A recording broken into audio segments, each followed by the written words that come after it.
આ સંસારમાં ક્યારેક દીકરી જ્યારે પોતાની કુબુદ્ધિથી જ્યારે પોતાના મા બાપને તરછોડી અને મા બાપની ઈચ્છા વિરુદ્ધ જ્યારે કોઈ છોકરા સાથે લગ્ન કરીને ભાગી જાય છે, ત્યારે ઘરમાંથી સૌથી પહેલા જો એ દીકરીનો ત્યાગ થઈ ગયો હોય, દીકરીને કોઈ બોલાવતું ન હોય, પણ તોય ચોરી છુપીથી કોઈ વાત કરતું હોય તો એ દીકરીની મા એની ગમે તેમ કરીને વાત કરતી હોય છે.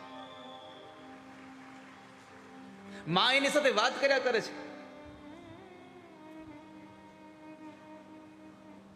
કેમ કે જન્મ દેનારી છે. વ્યાસપીઠ પ્રાર્થના કરે છે યુવાન દીકરીઓને કે ભાગીને લગ્ન કરવા કરતા એકવાર જીવનમાં જાગીને પછી લગ્ન કરજો.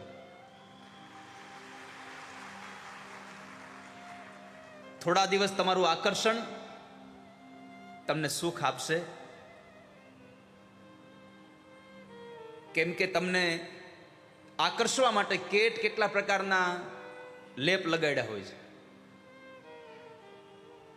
માટે પ્રાર્થના છે, પીળું જોઈ અને હોનું જ છે એ માની ન બેસતા. પીળું એટલું બધું હોનું નથી હોતું. પછી ખબર પડે છે કે લે આ તો બધું અંદર ખોટું જ નીકળ્યું.